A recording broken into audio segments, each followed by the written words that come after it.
Hi there, and welcome to today's episode where we chat with Elizabeth Kipp, who is a stress management historical trauma specialist, an addiction recovery and betrayal trauma coach who uses the post-betrayal transformation methods. She is trauma trained, a yoga-informed addiction recovery coach. We talk about ancestral clearing and yoga and betrayal trauma healing and anxiety and addiction. It's a wonderful episode where could be a little bit on the edge of woo-woo, possibly, but we're threading the line quite nicely here in the podcast already. So if you're suffering with chronic pain, if you feel like there's something that's not really being paid attention to in the traditional medical system, that you really are looking for a different way of healing, of recovery, of going deep into what can be causing that, then this episode is perfect for you. But before we start our episode, here are your reminders. Please share, like, follow, hit that notification button so that you get reminded or notified when we upload our episodes. We really would appreciate all the support and love that we can get. And of course, we do have a newsletter. We only send it out twice a month, so we don't bombard you with a lot of information. But there we share some of the wonderful insights that we've had from guests, past and pretty recent. So you get a good taste of and really get to experience and learn new things because Lenka and I, we love learning new things. But now let's carry on with this wonderful episode that we had today with some new topics that we haven't spoken about. So let's go. Hi, Elizabeth. How are you? I'm great. Thank you so much, Lenka and Natalie. I'm so happy to be here. We're so excited for this conversation. So please tell us and our listeners a little bit about yourself, who you are, what you do, and maybe, you can give us a little bit of a hint on where today's conversation might lead us into. What are the topics that you're passionate about? What are the things that really give you fire to keep going and are excited about?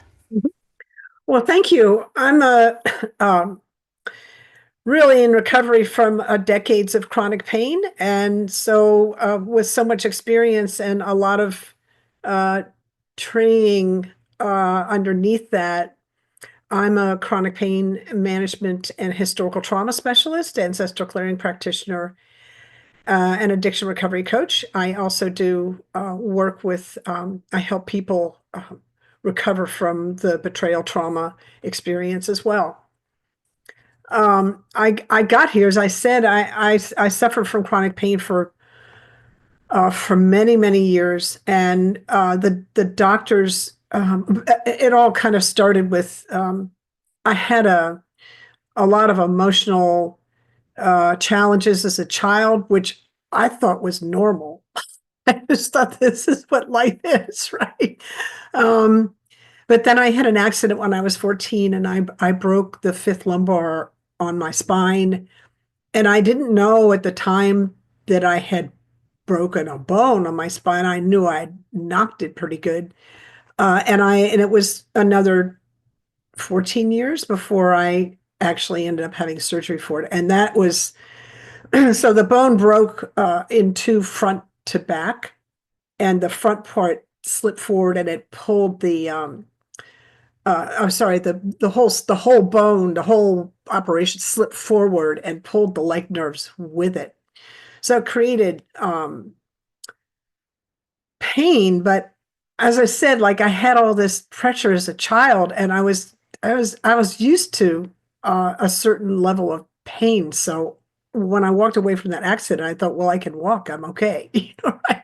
Anyway, it became unstable as I got older and had a bunch of surgery, and every time I had surgery, the pain got worse. And the doctors then, at some point pronounced me, oh, you have something called chronic pain, and you'll have to live with that for the rest of your life. And I was like devastated when I heard that. Um, but I had a science background, and I knew that the Western medical doctor was a whole system worked in the scientific method, in the framework, and the framework was limited.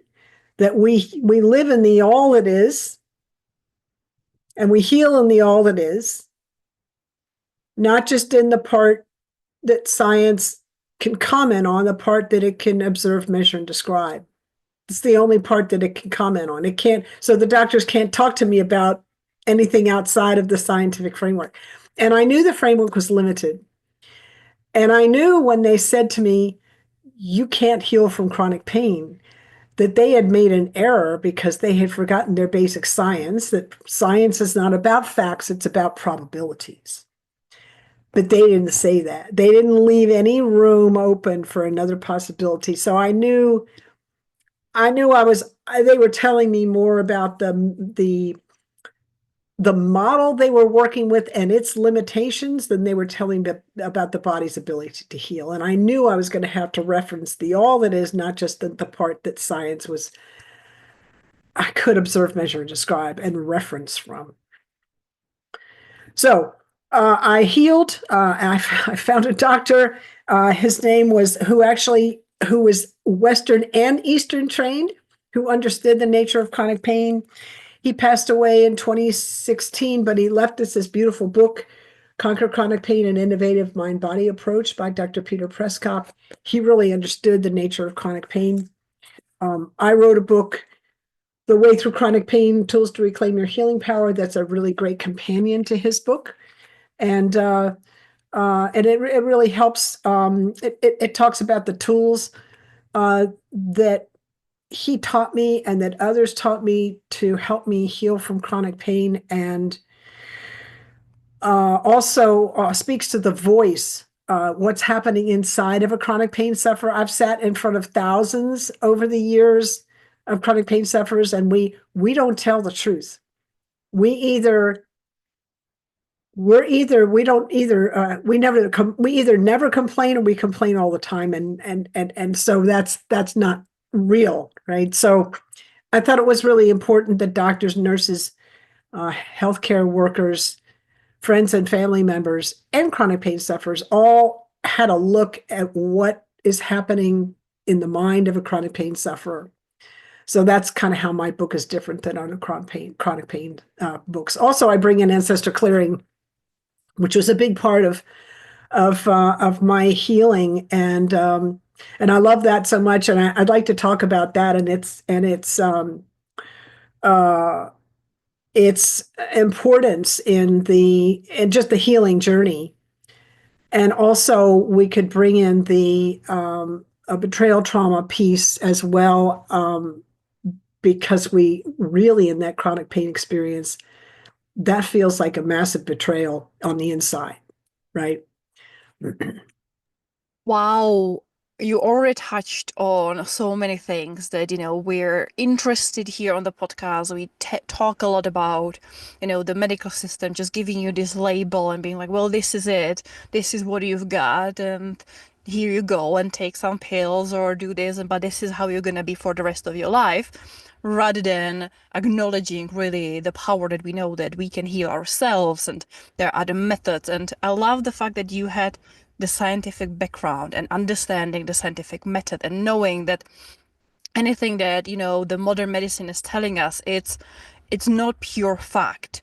There is some scientific research behind it, and there, as you said, there is a probability of it being correct, and there are lots of terms and conditions and lots of circumstances where this is more likely to work and this is less likely to work, and this can be applied. But as we know, life is way more complex. Our human nature, our human bodies, our human minds, we're way more complicated than a simple, right or wrong or this or that. And you touched on a few things that are so interesting, and I do think they do play a huge role in, getting to a point of suffering from chronic pain, but in also finding a way to heal. And for me, the ancestral clearing, it's an interesting thing because, as you said, you started with already as a child having a lot of heaviness, maybe not realizing that, that is what it is. And that, I presume, is, this life.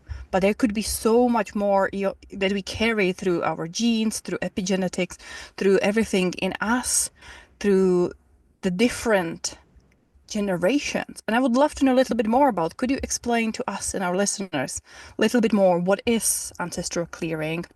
How does it work? How you came up, to learn about it and practice it? How does it work? It's something that we haven't heard about just on this podcast. And it sounds so interesting and so relevant to, what we're talking about here today. Sure, thank you.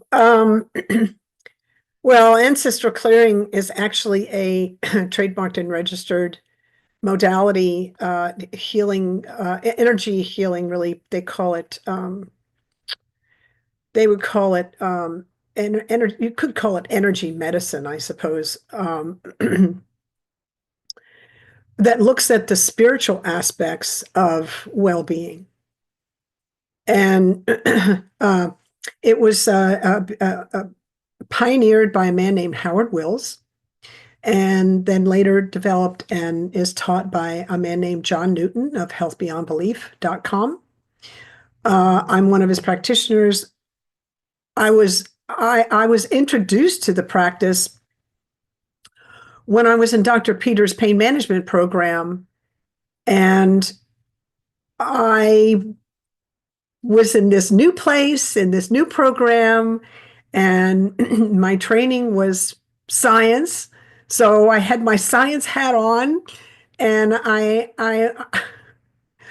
it's a prayer practice. When I first got exposed to this practice, I did not know what was coming.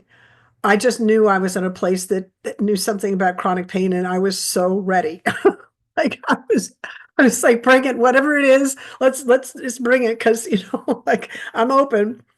And John was a practitioner, was a wellness a consultant in Dr. Prescott's program at the time.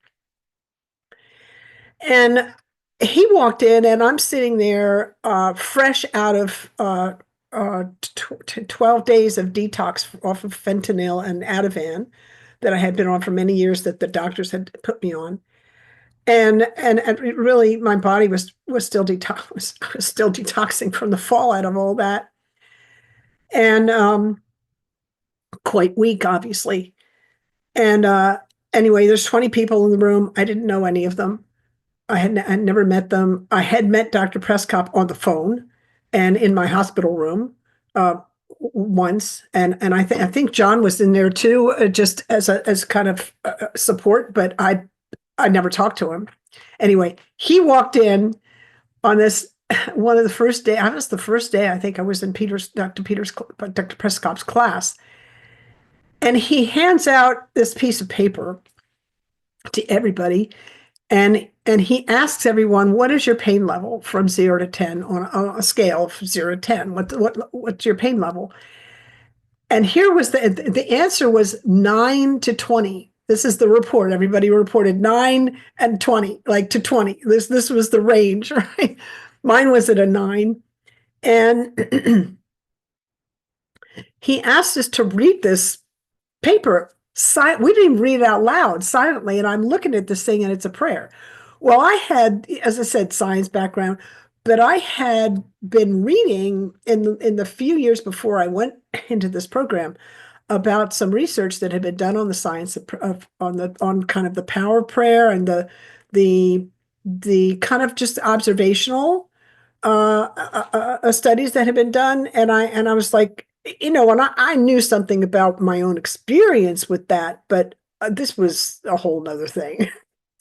Anyway, and also knew about the power of the Sanskrit language.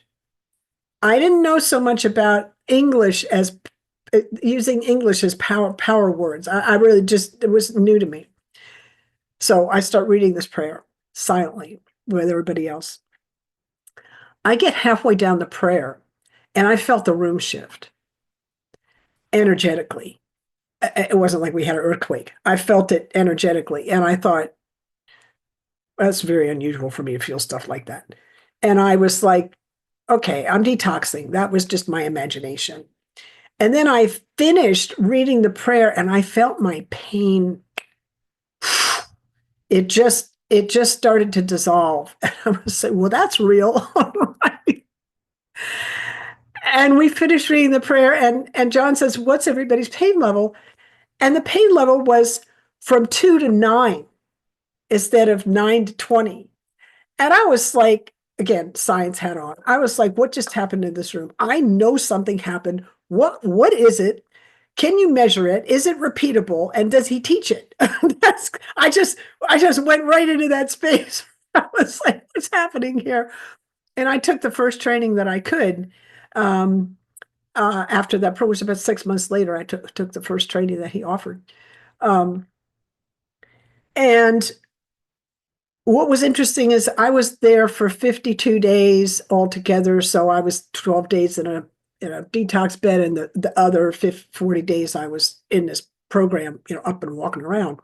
And I saw ancestral clearing work again and again and again, and it just didn't work on me. I saw other people, and I was just like, this is amazing. So very much out of my realm of training in terms of what I knew, how things worked. But because I was trained as a research scientist, I knew kind of to look for, I knew that I didn't know everything, and I knew to look with new eyes and new ears, and that was my saving grace, was the beautiful teaching that I had here at the University of Kansas as a graduate student in biology, learning how to actually do actual research. So that was my experience of it. Now, more. How does it work? So as I said, it's a prayer practice. It's pretty simple, and I can give everybody an experience of it. What we're doing is, remember, Lenka said, we come into this world, right, with the gifts and the burdens of our ancestors. She didn't say that way, but she said that, right? We come into this world this way. And so part of that information that we come in with, I feel, is like the system's best guess about what we're going to have to deal with in this generation. And there's also some noise in the system, and there's stuff.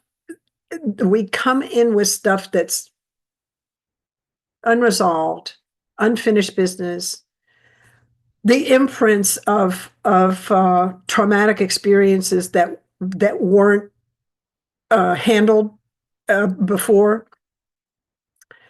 and ancestral clear, and we all feel that. I mean, you can example, like, somebody in everybody's family who's listening to this has a worry habit. They have a relative or a relative of a friend who has a worry habit. That's kind of their frequency. And think about that. How much worry do you think we came in with that as a habit, right? Just having to survive generation after generation after generation, all the pressures that we bring to each other and that the environment brings in. That can create a worry. That can create a worry habit. Now that's interesting, because the worry habit is constantly looking at the future. What if? And you're missing the now, the present moment, which is where we have actual power to change things. So worry habit is very inefficient. It's a real waste of energy, because we can't change the future and our projection of it. We can only change the now. Just as an example of a habit that we come in with that's not very useful, right? So ancestral clearing, if I could have changed the frequency of that energy in my own beingness, I would have. Ancestral clearing recognizes that we can't do this stuff by ourselves, that we don't live singularly, that we're connected into the all that is, and we reference creator energy, the all that is, source, whatever you want to, God, whatever you want to call that energy, we ask it to help us release that which no longer serves us. And we use the word forgive to mean offering up that which no longer serves us. A little bit, it's a very specific use of the word. So what we do is we ask Creator to help us release which no longer serves us, and we do it with gratitude and humility. And it's done in the form of a prayer. So I'd love to give you an experience of this. I know I've been talking a long time. I'll give you an experience of this and I'll be quiet. All right. So everyone, this is what's cool about this process is that we're working with the present moment, and the quantum physicists tell us that in the present moment, we can access past, present, and future all at once. Also, the live version of this is the replay version of this is just as powerful as the live. And quantum physics tells us that because we're past, present, and future. When we're present, we're able to access all of that. So everyone listening to this, I want you to just sit quietly. Notice what sensations you're feeling in the body. Like I can feel my sitting bones on the chair and my feet on the floor. And let's see, I've got a little bit of tension on the right side of the front part of my forehead, a little bit over the eye here on the right. And I'm going to ask everybody to give whatever sensations you're feeling a number, level of intensity on that scale from 0 to 10. I give myself, now I can feel a little bit in the ear on the right. So things are moving, right? But I would give what I'm feeling, I would give that about a 3 altogether. Whatever your number is, note the number and just breathe, breathe normally and let these words pass over you. Remembering that we use the word forgive to mean offer up that which no longer serves us, and we offer it up to whatever we call that which created all that is. This is an ancestral clearing prayer for the empowered heart. Divine Creator, all that you are, we ask humbly for us and all our relationships and all of our ancestors and all of their relationships throughout all space, time, dimension, realms, lifetimes, and incarnations. For the times we were abandoned, not supported, nurtured, and cherished, and loved in the ways that we needed. And for the times we weren't able to do this for others. For the times we didn't feel safe, and for the times we weren't able to provide safety for others. Please help us all to forgive one another and forgive ourselves. Please and thank you. For the burden any of us carried around unresolved trauma passed down from previous generations, and for the effects of adversity and hardship we saw, especially as children.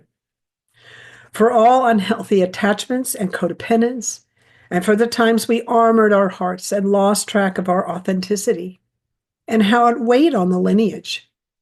Please help us all to forgive one another and forgive ourselves for the highest good. Please and thank you. For grief, sadness, and the sting of the memory of loss. For any regret we have around any of our actions, for the paths we chose or left behind, for all the bullying energy and how it hurt us in our hearts, for everything that led up to and arose from heartbreak and everyone involved directly or indirectly, and for the unprocessed tears of the entire lineage. Please help us all forgive one another and forgive ourselves, please, and thank you.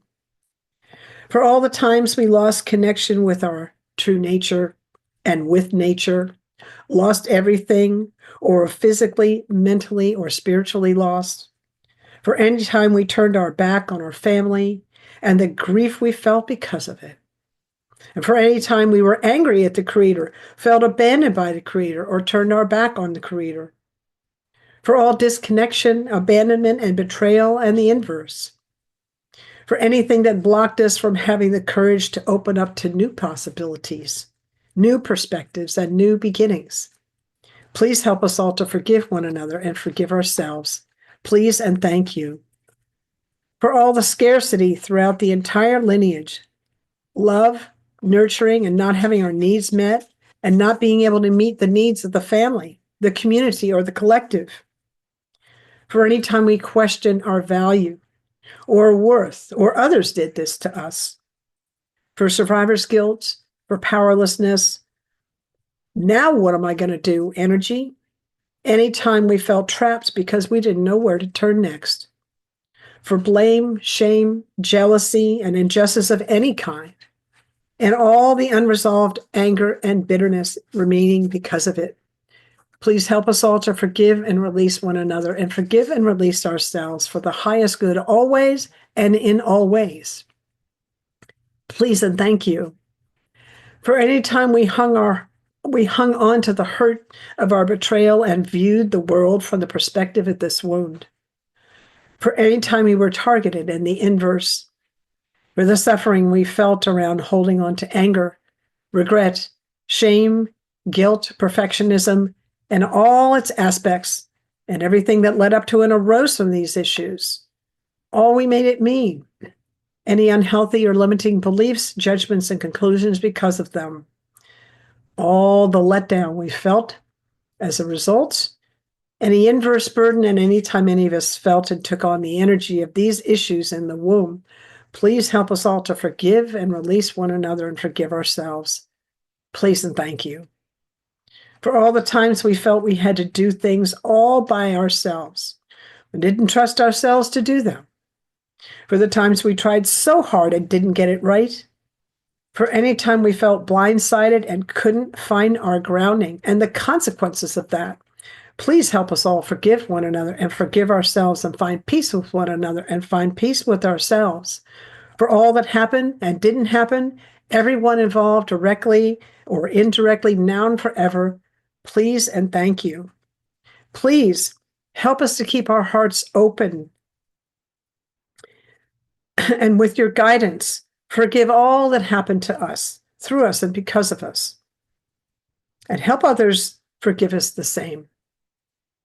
Help us all feel your loving embrace. Pass your love on to others through us. And help us all love ourselves as you love us, always and forever. May we feel your grace fill us. And may we always and forever feel filled with your grace. Help us find peace, ease, and contentment with each other and ourselves now and forever. Please and thank you. Please and thank you. Please and thank you. Now take a nice big breath in and let it out and notice how that feels in the body.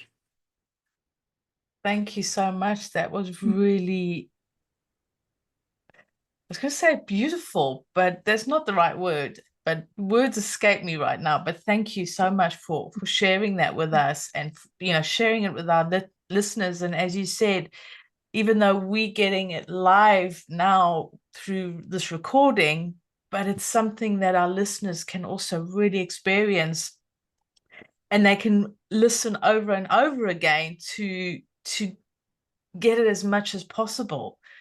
And you shared this prayer with us, and as you said, it's not a journey that we do alone. We connect to source or the creator or God, as you said, whoever you see and you connect with. Is this something that people can just do on their own in a room quietly, and to guide them to connect with source? They can listen to your prayer, or they can go out into nature or something. Is that what you mean by connecting and not doing it alone? I just want to clarify also for our listeners, because some of our listeners are, I think, quite new to this new way of thinking, and that there's more out there. So it's just to clarify that they can just find a moment, listen to your voice, listen to this prayer, and help them to start to clear their stuff that we've brought with us. Yeah, I love the question. I would say we're always connected. It's just the mind that says otherwise. It's the ego and the wound of separation that humans suffer from that tells us that we're not connected. So I have a tree. I have this beautiful, like it's a specimen maple tree that right outside my front door. And I can sit right here and be quiet and just feel the energy of life moving through me and feel connected. And I can, I can walk outside and turn towards that tree. And I'm telling you, there's a transmission between the two of us. It doesn't speak English. It speaks some ancient language that we feel together, right? That's another kind of connection. So it's kind of like, where is our attention? Is our attention on our grievance and our complaint and our I don't have this and I don't have that? Or is our attention on our connection to the all that is, to each other, to the field of consciousness, to that transmission that you get when you walk into nature? You might not be able to put it into words, but you feel it. It's so powerful. And as you said, it doesn't take a huge amount of time out of one's day or one's life. You know, if you go to a gym, or that can take a good hour and a half, but this is just a few moments, and just giving yourself that space, that quiet, that connection, and honoring yourself in a way by helping yourself to find a way to heal, find your way to connect, find your way to whatever it is that you're needing. And this is what I love about this work, or about what our guests share, because it's not hours and hours and set an alarm, right now you got to do this, now you got to do this, now that you got to do this. It's really about honoring oneself and just giving oneself those moments in the day to just and just be in that moment, because that is so powerful, just being in that moment and helping yourself to heal, whether emotionally, physically, however it's using that. And as you said, it's finding, is it the grievance or the complaint or the grief, or what it is, and really starting to reconnect also in a way to oneself. Because with the crazy that goes on in the world, just like rushing from here, rushing from there, doing this, making dinner, going shopping, checking emails, checking phones, that you lose that connection. As you said, you lose that connection. But by giving oneself this moment, it's like a reconnecting to oneself as well as hopefully with nature, with what's going on around you, with the air, with source, with whatever. And you said it, our brains or our mind thinks we disconnected, but we are connected. But I think it's becoming becoming a more conscious thing, because hopefully you start to feel something and then start to become more aware of something. I don't even know what. Well, I can tell you that from my point of view, what I think you're talking about. One of the sources of suffering, especially as a chronic, like I learned this as a chronic pain sufferer. Dr. Prescott pointed this out. He didn't like to be called Dr. Prescott. He liked to be called Peter. So I keep slipping. Anyway, so or Dr. Peter. We called him Dr. Peter. Anyway, here was the thing. I realized all those years that I had chronic pain, I was so confused because I was identifying with my pain instead of realizing I'm having an experience of chronic pain, but that's not who I am. Who I am is the one that's witnessing all of this. And that's the part of us that's our true self, the witness of our experience, not the experience. It's the experience changes, right? But the witness doesn't. So that's a huge piece of finding peace within, right? Just, you can take literally a moment and switch it. What's your attention on? Your attention on, you identifying with I'm having a conversation on this podcast right now and I'm identifying with it, or am I identifying with the part of me that's observing me having a conversation, this beautiful conversation, right? I know it kind of sounds like a split personality, but there's a difference between who I truly am, my eternal self, and the human experience on the planet, if that makes sense. I'm fleshing it out the best I can.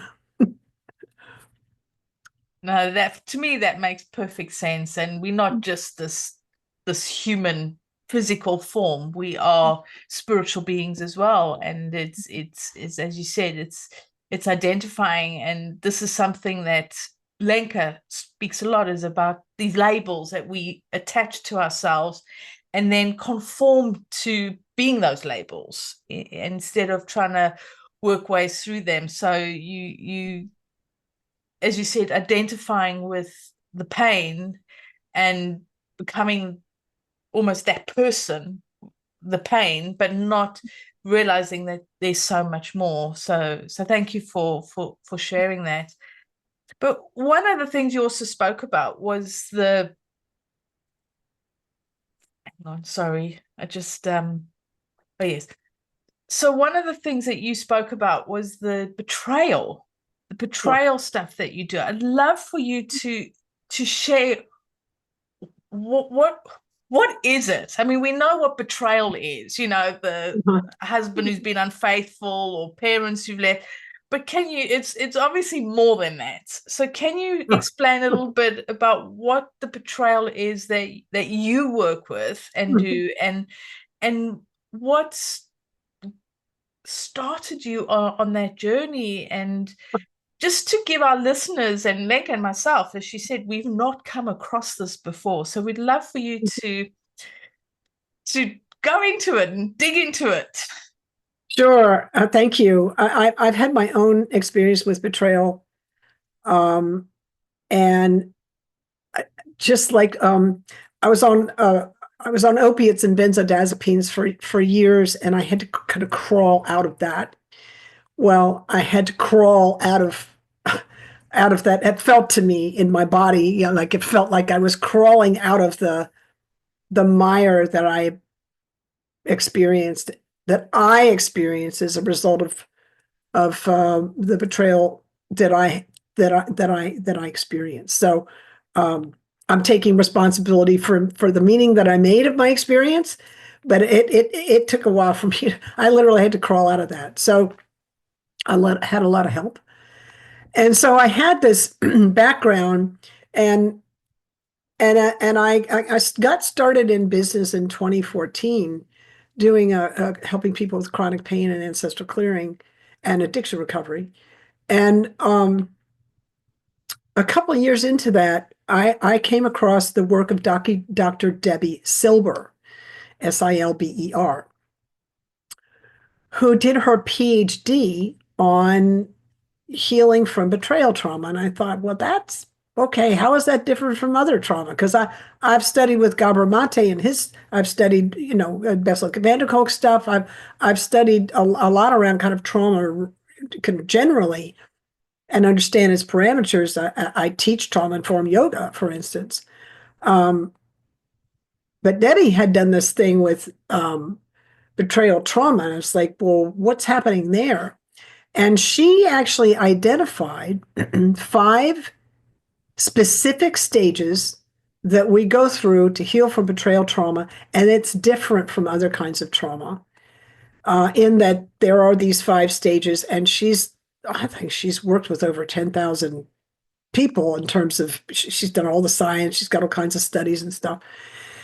And I was like, this is interesting. This would be, I felt like I had done so much work on my own with my own experience with healing from betrayal, that it might be helpful for me in my practice to. I went and took her training to become a betrayal trauma recovery coach. And she actually has a platform. That's all she does is she works with people that are dealing with betrayal. And what's really cool about her program at this point is grown. It started in 2016, 2015, something like that. 2016, I think it was. And at this point, I think starting last year or the year before, she has a program for the betrayed, the person that got betrayed, and she has another program for the betrayer. So now we have couples that are in the platform, and one's working on one as the betrayed, and the other's working on as the betrayer. And it's just amazing. And they're healing. And as coaches, we get to work with both of them, obviously separately. But I give you an example of she really has a blueprint. This is kind of how you get through this, and she's proven it time and time again, and I've been very impressed with it. And my job on the platform is not just kind of like, yes, I'm a betrayal coach, and I bring in the ancestral clearing piece, and I bring in the trauma. I teach trauma-informed yoga because the issues literally get stuck in the tissues. And I bring in stress management because I really understand a dysregulated nervous system, how to get it back into calm so that you can heal. So this is kind of my job.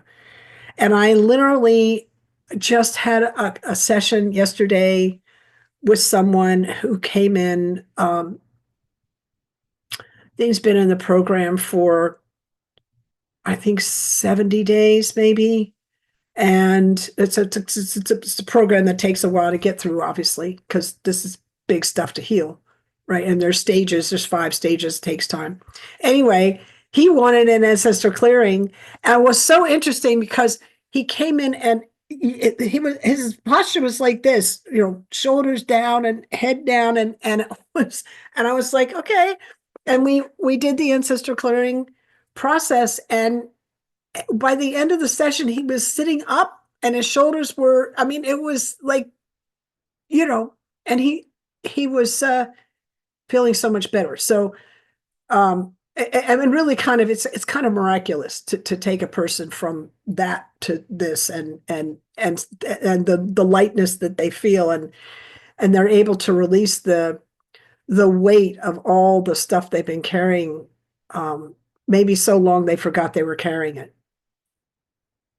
I think it's amazing how you bring, all of these modalities and your experiences all together, because as we said, there isn't, one solution that works for everyone, one simple answer, one approach. We often need to look at multiple options and really have a conversation with a person, look at, their past, present, future, their experiences, their environment, to be able to get to the core of what might be challenging for them, where these issues might have come from, and what is the best approach for them then to learn how to heal. And I do think it's, again, the power of helping people and empowering people and teaching people to heal themselves.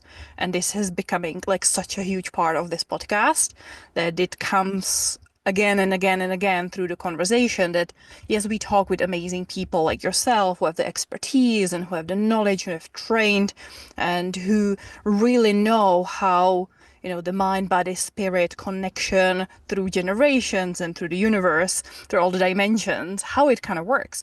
But ultimately, it is all about helping us to find a way for us to heal ourselves. And to me, that's the magic of really doing this podcast and having these conversations, is the realization that we all have the power within us to heal ourselves. But one more thing that you talked about that I would love to chat a little bit about is the trauma-informed yoga. We do have lots of people talking about yoga here. We know by now there is lots of research showing the benefits of yoga. We've talked with people, looking at the spectrum of yoga practices, from more of the physical to the, spiritual, the traditional. But can you tell us a little bit more, what is different, or what is the add-on that the trauma-informed approach to yoga brings into, again, the power that the traditional yoga system can have on allowing us to tap into our really incredible innate capabilities of healing? Sure. So uh, yoga has 8 limbs, uh, 8 kind of bits that it practices.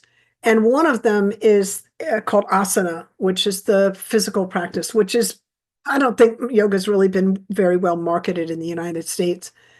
Or I'm not so sure about Europe, but I have a feeling that the emphasis on asana is we miss yoga. It's just one part. Asana is kind of helps us get a part of the other limbs. So, but anyway, trauma-informed yoga really is pointed at the asana practice. And there are a number of things that are different about trauma-informed yoga versus a regular. And there's so many different kinds of yoga. It's kind of I'm trying to figure out like exactly where to like speak from. Um, I'll put it this way. When I first started actually, my first experience with yoga was trauma informed, but I didn't have a label of it. I didn't know that's what it was. But that was a yoga teacher here locally who was really trying to help me with chronic pain before I went into that pain management program.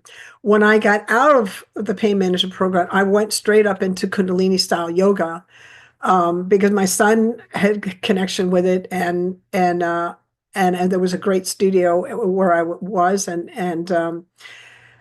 it's a very powerful practice. And I've also done straight up vinyasa, flow kind of stuff. And both those kinds of practices are, you'll hear the teacher encourage you to keep up. And when I hear keep up, just because of my background, the way my old programming, when I hear keep up, my old programming is like, well, I'm going to go higher. Like, my old programming is like maximum effort at all times as fast as possible. That's where I was a chronic pain sufferer. I'm just saying, like, that's not helpful in a yoga class to somebody who's got trauma that they haven't resolved. I can manage that now because if I hear a teacher say keep up, I'll just say I'll keep up to the best of my ability. But my ears are different. Like, I'm not kind of codependent with the teacher so much. I know who I am, right? So in trauma-informed yoga, we're very conscious of making sure that the client, the person that's the practitioner of yoga, has agency. And we tell them all the time, this is your choice. If you can, it's always an invitation. It's not a directive. It's an invitation. So that's a huge piece of it. Another thing that's different about a trauma-informed yoga class is that we'll put people in circle instead of rows, so nobody has to worry about what's behind them. Because who are we working with? We're working with people that have had experiences, and they're we're trying to calm their nervous system. There are a whole, I mean, like, I've taken hundreds of hours of training in this, so I'm I'm not going to go there with you, but I'm just saying, like, it's really about a couple things. It's one about reminding the practitioner, the student in the class, that they have agency, which any good yoga teacher will do that, really. But it's also about the pace of the yoga. And like, for instance, Kundalini style yoga, straight up Kundalini style, can be very activating. So I don't. So there's actually a type of trauma informed Kundalini yoga, But what I do is I've taken elements of straight up traditional Himalayan style yoga and blended them with what I know of Kundalini, and then I bring that in the way I feel is appropriate. So I studied a bunch of different lineages. I haven't studied them all, but I've studied enough and I can kind of pick from here and pick from there. And the idea is to allow the student to have an experience in their body that's where they can find there's enough activation so that they can start moving stuck energy in the body that's kind of no longer needed that you're holding on to, that you don't need to hold on to anymore, but in a way that is gentle and encouraging, and always, again, they always have agency. This is too much. I'm not going to do it. That's okay. That's kind of a general idea of what it is. Yeah. Well, it gives a nice introduction to it. This is very much what we, Lenka and myself, are wanting to create with this podcast, is about having more life in one's life, but it's also about introducing new ideas or a new way or something different to our listeners. It'd be sort of a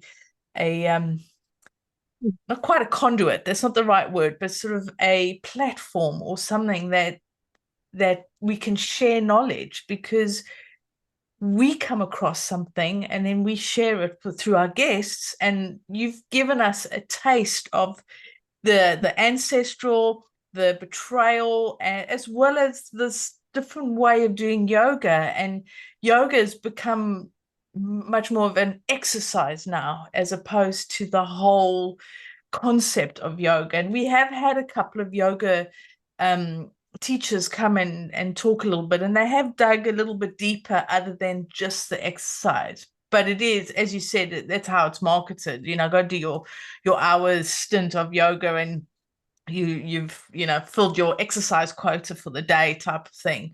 But it is much more than that. And I mean, if we just go back in history and look.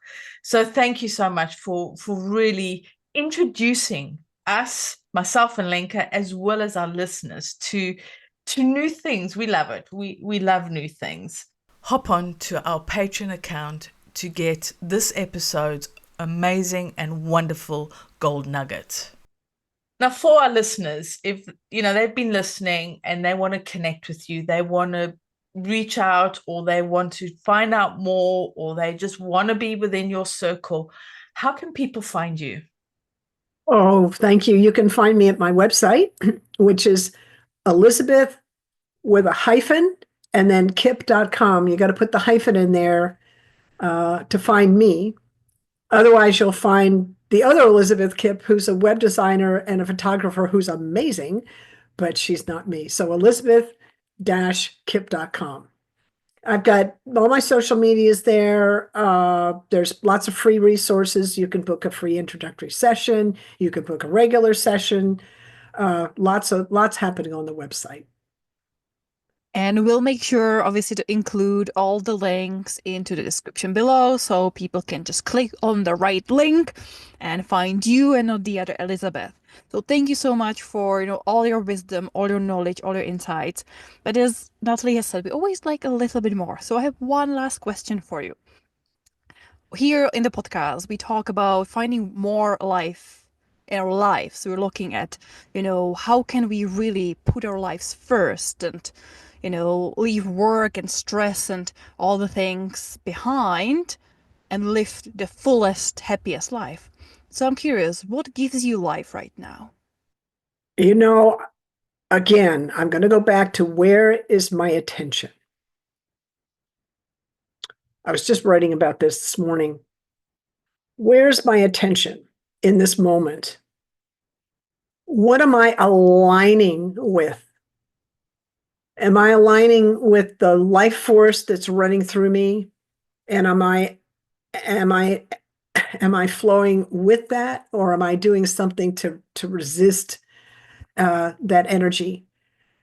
That's really a constant, because my day is like I'm there, and then my ego flies into, uh-oh, what about this? It'll go, and I have to come back. So it's a constant, for me, it's a keep coming back situation.